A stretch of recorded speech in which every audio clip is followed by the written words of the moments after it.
अगर आपके भी हालात ख़राब चल रहे हैं और आपका वक्त सही नहीं चल रहा हो तो ये वीडियो एंड तक देखिएगा। इस वीडियो के अंदर आपको एक नया विज़न और रीज़न मिलने वाला है ज़िंदगी को एक अच्छी तरीके से जीने का।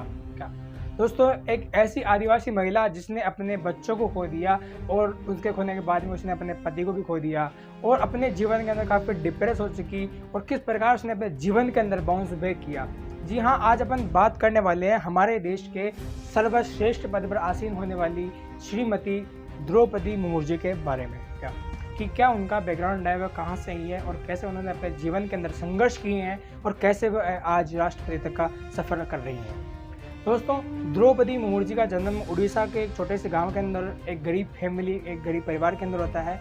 संघर्षपूर्ण उनका जीवन होता है। सुविधाएं भले परिवार में कम थी पर उनके हौसले बुलंद थे। हमेशा जीवन के अंदर ऊंची उड़ान और ऊंचे हौसले रखने वाली ऐसी द्रौपदी मुर्मू जी के बारे में आप जानने वाले हैं। क्या कि कम ही उम्र के अंदर उनके बच्चे और उनके पति का स्वर्गवास हो चुका था कि एक उड़ीसा के छोटे से गांव के अंदर एक घर के बाहर एक मुठभेड़ लगी हुई थी और जब उस मुठभेड़ के अंदर देखा गया तो एक 25 साल की युवक की उस घर के अंदर एक लाश मिली। जी, वो 25 साल का युवक और कोई ही नहीं, श्रीमती मुर्मू जी, द्रौपदी मुर्मू जी का बेटा था। क्या जो शाम को दोस्तों के साथ से कहीं आ रहा था और जैसे आके घर पे सोया तो सुबह मृत पाया गया। घर वालों ने उसे हॉस्पिटल भी ले गए, क्या पता हो सके कोई चमत्कार हो जाए और किसी प्रकार पर ठीक हो जाए।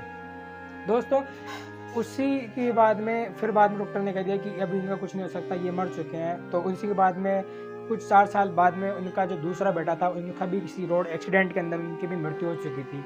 इस दुख से वो उभरी नहीं थी, उसके पहले ही उनके जो पति श्यामचरण वो भी उनको छोड़ के चले गए।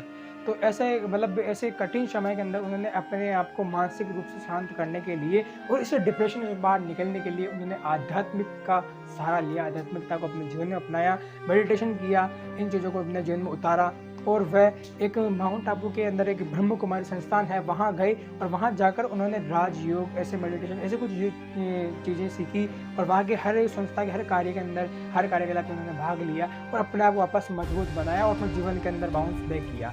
अगर बात करें उनके करियर के बारे में तो उन्होंने अपने करियर के बारे में ये कहा कि आप अपने पैशन और अंदर ईमानदारी को फॉलो करते रहिए। अर्थात आप अपने जीवन के अंदर ईमानदारी रखिए और अपने जो आपको जो पैशन होगा उसको हमेशा फॉलो करते रहिए।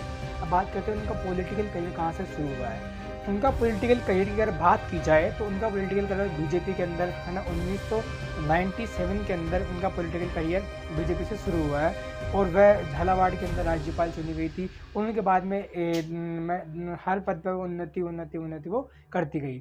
फिर बाद में उन्होंने अपने जीवन के अंदर कई सारे उतार और चढ़ाव देखे और कई सारे जीवन के अंदर समस्याओं का सामना भी किया और चीज़ों का सामना करने के बाद में आज वो हमारे देश के सर्वश्रेष्ठ पद के ऊपर आसीन है।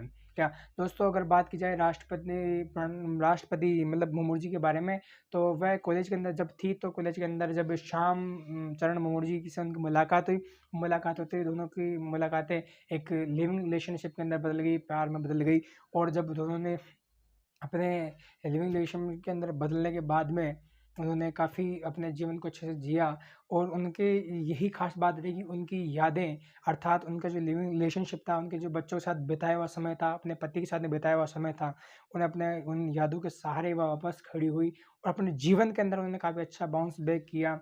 क्या और जहाँ जहाँ उनका ससुराल था, जहाँ उनका घर था, उस घर को भी उन्होंने एक स्कूल के अंदर तब्दील करवा दिया और वहाँ आज कई सारे बच्चे पढ़ाई करते हैं और हर साल वे अपने बच्चों की पुण्यतिथि या अपने पति की पुण्यतिथि पर उस स्कूल में जाती हैं और वहाँ कई सारे बच्चों के साथ में टाइम स्पेंड करती हैं।